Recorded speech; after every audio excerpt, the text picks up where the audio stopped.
तो welcome dear student. आज मैं आपके सामने वो प्रोजेक्टाइल के जो पिछले वीडियो में मैंने एडवांस लेवल के 2 क्वेश्चन किए थे, उसके और आगे मैं 3 और क्वेश्चन जो एडवांस के बहुत ही बेहतरीन क्वेश्चन प्रोजेक्टाइल मोशन पर आए हैं, तो आज हम डिस्कस करने जा रहे हैं प्रोजेक्टाइल के उन्हीं बेहतरीन सवालों को जो रिलेटिव मोशन के साथ पूछे गए हैं। इनमें से 2 क्वेश्चन रिलेटिव मोशन के साथ है, एक बिना रिलेटिव मोशन के है। ठीक है, तो ये पहला सवाल जो है वो क्या कह रहा है कि एक लार्ज हैवी बॉक्स है जो स्लाइड कर रहा है, ठीक है ना, स्लाइड कर रहा है विदाउट फ्रिक्शन। इंपॉर्टेंट बात क्या है कि इसमें फ्रिक्शन नहीं है। Smooth plane of inclination theta from a point P, box के किसी पॉइंट पी से एक पत्थर फेंका जाता है of the box. The initial speed of the particle with respect to box is u, इसकी स्पीड u है with respect to box, makes an angle alpha with the bottom as shown in figure. ठीक है, तो जो initial speed particle की है वो box के रिस्पेक्ट में, ग्राउंड के रिस्पेक्ट में नहीं है। And in the direction of projection makes an angle, और उसकी जो डायरेक्शन ऑफ प्रोजेक्शन है वो अल्फा एंगल बनाती है। Find the distance along the bottom of the box between the point of projection P and the point Q where the particle lands. Assume that the particle does not hit any other surface, मतलब assume करना है कि वो box की किसी और surface पर नहीं टकराता है। तो सबसे पहले ये रेंज निकाल लेते हैं। तो सबसे पहले शुरू करते हैं, हम सारा कुछ प्रोजेक्टाइल को बॉक्स के फ्रेम में ही कर लेंगे, मतलब हम ऑब्जर्वर को बॉक्स के अंदर ही खड़ा कर देंगे। जैसे ये बॉक्स है, ये बॉक्स है और यहां से बॉल फेंकी है, ऑब्जर्वर यही बॉक्स के साथ चल रहा है। ठीक है, तो चूंकि स्पीड तो ऑलरेडी बॉक्स के रेस्पेक्ट में है, तो स्पीड को हमें कुछ करने की जरूरत नहीं है। ठीक है, और प्रोजेक्टाइल का एक्सेलरेशन जो है वो नीचे की तरफ है, प्रोजेक्टाइल का एक्सेलरेशन नीचे की तरफ है। क्योंकि बॉक्स विदाउट फ्रिक्शन स्लाइड कर रहा है, तो हमें पता है कि जब कोई चीज फ्रिक्शन के बिना स्लाइड करती है तो उसका एक्सेलरेशन किसी भी इंस्टेंट पर g sin थीटा कांस्टेंट होता है, where theta is the angle this. तो सबसे पहले हम क्या करेंगे कि प्रोजेक्टाइल का मोशन इस बॉक्स के रिस्पेक्ट में निकालेंगे। समझ रहे हो, बॉक्स से खड़े होकर हमें प्रोजेक्टाइल के क्या एक्सेलरेशन दिखाई देंगे। तो प्रोजेक्टाइल का एक्सेलरेशन होगा, एक तो g sin थीटा होगा और ये g cos थीटा होगा। ठीक है, आई थिंक ये नहीं दिखाई देगा, ये g आपको नहीं दिखाई देगा, ये हटा देता हूं मैं, ये हो गया। प्रोजेक्टाइल के ग्राउंड के रिस्पेक्ट में 2 एक्सेलरेशन है, g sin theta and g cos theta. और चूंकि ये ऑब्जर्वर भी g sin थीटा से चल रहा है, तो ये वाले जो कंपोनेंट है वो कैंसिल आउट हो जाएंगे। जब आप किसी गाड़ी में चलते हो, वो गाड़ी वही वेलोसिटी से चल रही हो, तो आपको वो गाड़ी रेस्ट पे लगती है ना, तो इसलिए ये ऑब्जर्वर के रिस्पेक्ट में प्रोजेक्टाइल का एक्सेलरेशन 0 पे हो जाएगा। यानी इस ऑब्जर्वर के रिस्पेक्ट में प्रोजेक्टाइल के पास केवल यही एक्सेलरेशन होगा, g cos थीटा। ये सबसे समझने वाली बात है, रिलेटिव मोशन का इतना ही कंट्रीब्यूशन है। अब प्रोजेक्टाइल इस तरह से बदल जाएगा कि ये इस डायरेक्शन में कोई एक्सेलरेशन नहीं रह जाएगा प्रोजेक्टाइल का, क्योंकि प्रोजेक्टाइल भी g sin थीटा से गिर रहा है, बॉक्स भी g sin थीटा से गिर रहा है, तो एक्स डायरेक्शन में कोई एक्सेलरेशन नहीं रह जाएगा। ये तो बिल्कुल ही सिंपल सवाल हो गया, देखने में मुश्किल लग रहा है बट है सिंपल। ठीक है, तो हम एक्स डायरेक्शन में प्रोजेक्टाइल के अल्फा कंपोनेंट को कर लेंगे। तो इसका एक्स डायरेक्शन में हो गया u cos alpha into T. वैसे करना चाहिए था -12 g sin theta t square, लेकिन ऑब्जर्वर तो वहीं पे खड़ा हुआ है तो वो कैंसिल हो जाएगा। ठीक है, y हो गया u sin alpha into T -12 g की जगह g cos theta into T square. Y direction में ये हमने क्या किया, वाई डायरेक्शन इसको माना है इंक्लाइन के परपेंडिकुलर, एक्स डायरेक्शन इंक्लाइन के पैरेलल माना है। ठीक है, तो जब ये वापस ग्राउंड पे आएगा, ये रेंज निकालनी है पी क्यू कितनी दूर जाके गिरेगा, वापस ग्राउंड पे आएगा तो वाई 0 होगा। यहां से हम लिख सकते हैं u sin alpha into T -12 g cos theta into T square, 0 हो जाएगा। t तो 0 हो नहीं सकता, तो टाइम पीरियड यहां से जो उसके उड़ने का समय है 2u sin alpha upon g cos theta आ जाएगा। इससे हम x निकाल सकते हैं बड़े आराम से।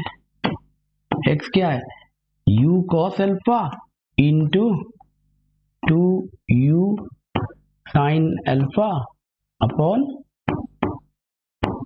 g cos theta. यानी सवाल वही है पुराना सवाल की तरह, जो अपन ग्राउंड टू ग्राउंड फेंका करते थे, अब बस बॉक्स के अंदर फेंक दिया। ग्राउंड में जब फेंका करते थे तब ये एक्सेलरेशन नहीं होता था, अब हम इंक्लाइन पे फेंक रहे हैं तब ये एक्सेलरेशन जीरो, क्योंकि ऑब्जर्वर भी उसी एक्सेलरेशन से चल रहा है। ठीक है, तो यहां से आ गया तुम्हारी range u square 2 sin alpha cos alpha हो गया sin 2 अल्फा। बहुत ही सिंपल सवाल है ये, देखने में मुश्किल लग रहा है लेकिन है सिंपल, g cos थीटा। अब दूसरा पॉइंट वो क्या कह रहा है क्वेश्चन, अब देखते हैं कि दूसरा पॉइंट क्या कह रहा है। दूसरे पॉइंट में कह रहा है if the horizontal displacement of the particle as seen by an observer on the ground is zero. मतलब जो ग्राउंड पे ऑब्जर्वर खड़ा है, पहले सवाल को समझो, वो ग्राउंड पे खड़ा हुआ ऑब्जर्वर ये देखता है कि प्रोजेक्टाइल सीधे ऊपर जा रहा है, वो प्रोजेक्टाइल को ऐसे या ऐसे जाता हुआ नहीं दिखता। क्या क्या कह रहा है, फिर से पढ़ लीजिए, horizontal displacement of the particle. Horizontal displacement ये माना जाएगा ना, दिस इज वर्टिकल डिस्प्लेसमेंट। तो जब पार्टिकल चल रहा है तो उसका हॉरिजॉन्टल डायरेक्शन में डिस्प्लेसमेंट बिल्कुल नहीं है, ये कह रहा है एग्जामिनर। ठीक है, तो find the speed of the box with respect to ground at the instant when the particle was projected. तो उस समय ये किस स्पीड से चल रहा था, मान लेते हैं ये कुछ v स्पीड से चल रहा था,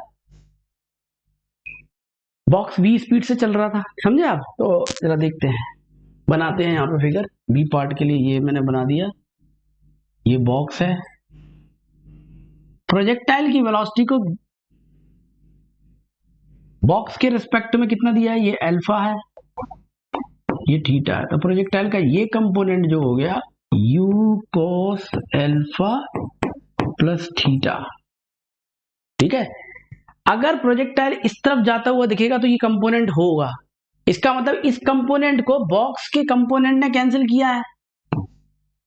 बॉक्स की वेलोसिटी ऐसे होने की वजह से बॉक्स का ये कंपोनेंट इस डायरेक्शन में हो जाएगा v cos थीटा, इस डायरेक्शन में हो जाएगा v sin थीटा। तो इसका मतलब कि प्रोजेक्टाइल के ये वेलोसिटी बॉक्स की वेलोसिटी के बराबर हो गई होगी, इसलिए प्रोजेक्टाइल का इस डायरेक्शन में मोशन कैंसिल हो गया होगा। आपको पता है कि जब बोट अपस्ट्रीम चलती है तो अगर रिवर उतनी स्पीड से पीछे बह रही हो, यानी रिवर की velocity v cos theta, boat की velocity u cos alpha plus theta, तो नेट वेलोसिटी जीरो हो जाती है ग्राउंड के रिस्पेक्ट में। तो हुआ क्या होगा कि u cos alpha plus theta और v cos थीटा ये बराबर हो गए होंगे। इससे क्या हो गया कि ये सिर्फ वर्टिकल कंपोनेंट बचा होगा इसका relative, u sin alpha plus theta minus v sin theta, इससे ये ऊपर जा रहा होगा।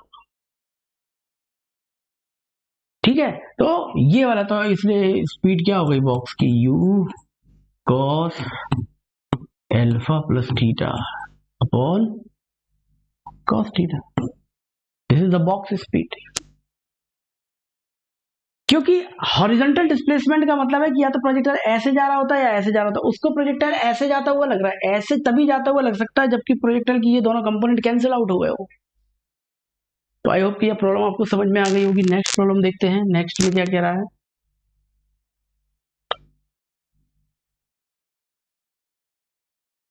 नेक्स्ट प्रॉब्लम ये रिलेटिव मोशन से रिलेटेड नहीं है, ये कह रहा है कि दो गन्स हैं जो कि situated on the top of the hill, height 10 metre, fire one shot each with same speed 5√3 metre per second at some interval of time. One gun fired horizontally and the other fire upward at an angle of 60 degree with the horizontal. The shots collide in air at a point P.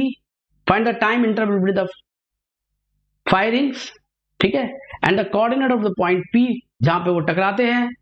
Take the origin of the system at the foot of the hill right below the muzzle and trajectories in the XY plane.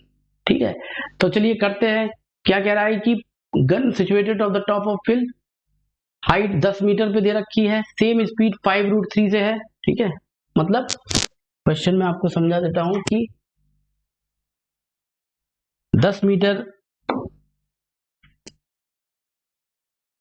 की height पर, ऐसे बना लीजिए, 10 metre 5√3 की height पर एक gun को ऐसे मारा और एक गन को हॉरिजॉन्टली मारा, और ये ऐसे हवा में जाके ऐसे कहीं जाके कोलाइड कर जाती है, ठीक है ना।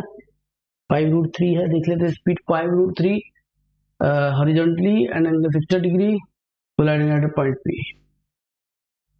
ये ऐसे कोलाइड कर जाती हैं 60 डिग्री पर जाके। ओरिजिन हमें यहां लेना है।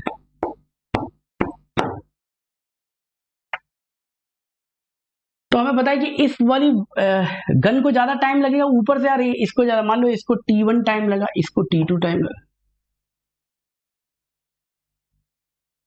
ठीक है। इसको T1 टाइम लगा, इसको T2 टाइम लगा। जिस पॉइंट पर टकराएंगे तो हॉरिजॉन्टल डिस्टेंस तो बराबर ट्रेवल करी है x। तो इस वाली गन ने ट्रेवल करी होगी, जो ऊपर से आई है उसने ट्रेवल करी होगी 5√3 cos 60 T1 और दूसरे वाली ने ट्रेवल करी होगी 5√3 T1 T2, ठीक है ना। इसने तो सीधे आई है, तो इसकी जो कंपोनेंट ही यही है, केवल y डायरेक्शन तो कोई कंपोनेंट ही नहीं है। इसका x डायरेक्शन में कंपोनेंट 5√3 cos 60 है।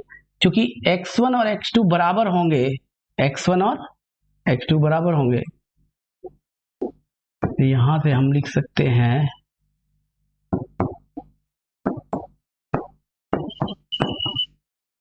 ये 5√3 से 5√3 T1। इसका मतलब ये हुआ कि जितना टाइम इसको लगा उसका डबल टाइम इसको लगा। अब हमें टाइम इंटरवल पता चल जाएगा अगर हमें दोनों टाइम अलग अलग पता चल जाए, ठीक है। दूसरा टाइम पता करने के लिए उसने कंडीशन दी है कि y कोऑर्डिनेट बराबर है, y कोऑर्डिनेट बराबर है।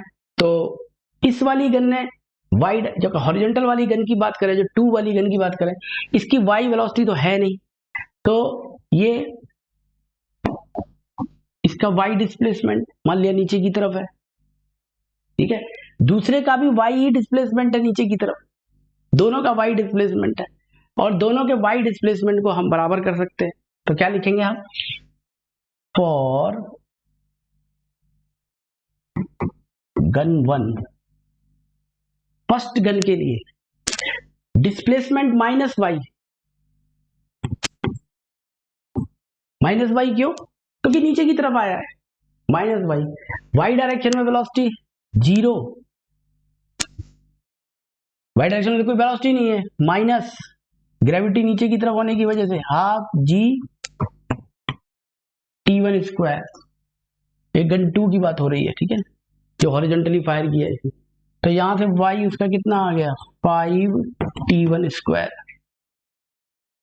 ठीक है ना। Minus gravity minus displacement, initial velocity y direction में 0। गन 2,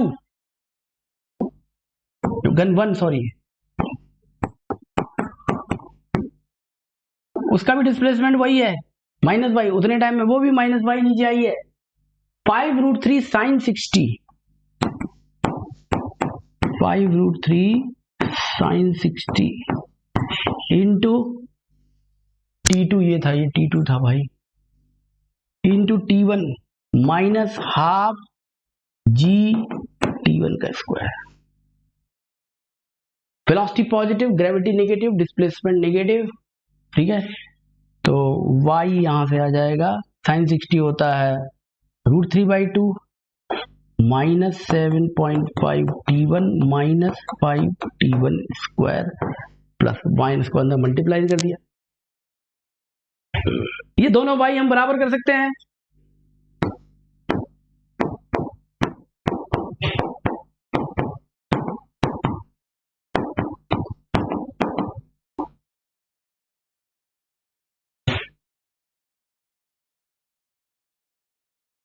T1 की वैल्यू 2T2 डाल देते हैं, T1 2T2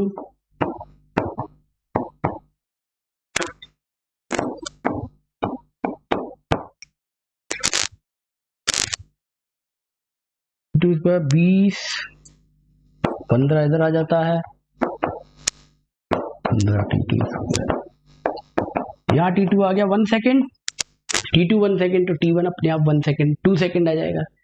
यानी इसको 2 सेकेंड लगा, इसको 1 सेकेंड लगा, इसका मतलब कि फायरिंग के बीच में इंटरवल 1 सेकेंड था। फिर वो पूछ रहा है कि कहां जाके टकरा है, ठीक है ना शायद, और आई थिंक कोऑर्डिनेट्स पूछ रहा है कि the coordinate of the point P, उस पॉइंट पी के क्या कोऑर्डिनेट्स होंगे, ठीक है।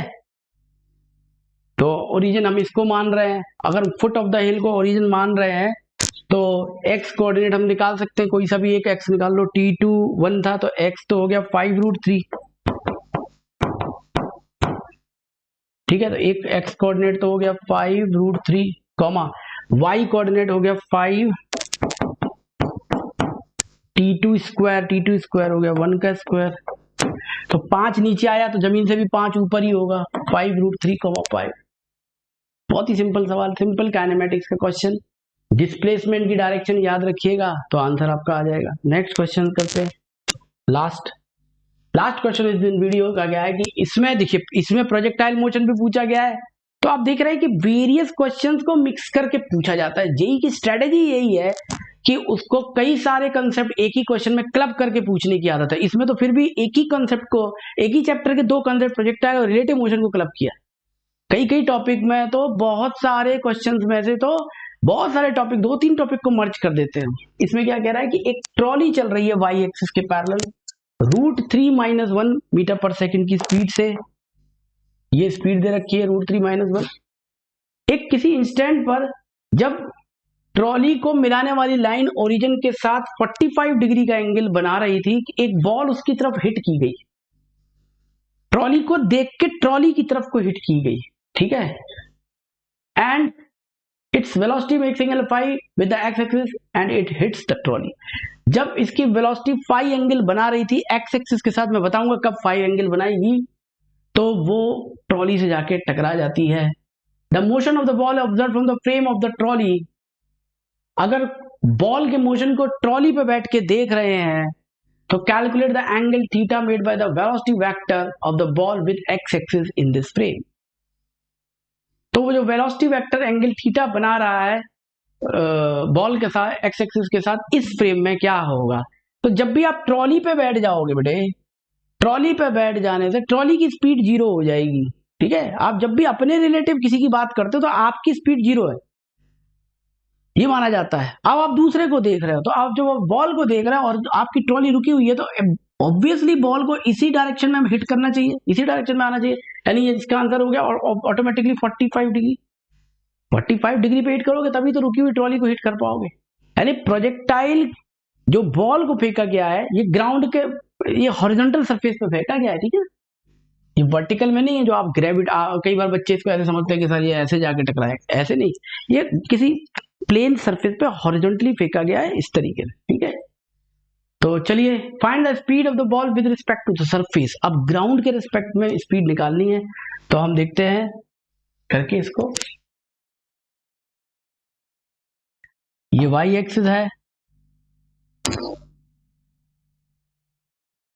एक्स एक्सिस है, ट्रॉली यहां पे है, मान लिया जब ये बॉल इसको हिट करने के लिए बनाती है, ठीक है, 45 डिग्री का एंगल।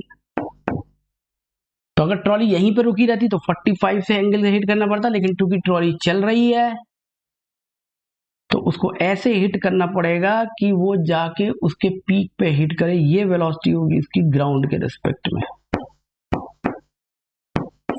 और velocity of ball with respect to trolley इस डायरेक्शन में हो जाएगी, और ये velocity of trolley with respect to ground है जो कि √3-1 है।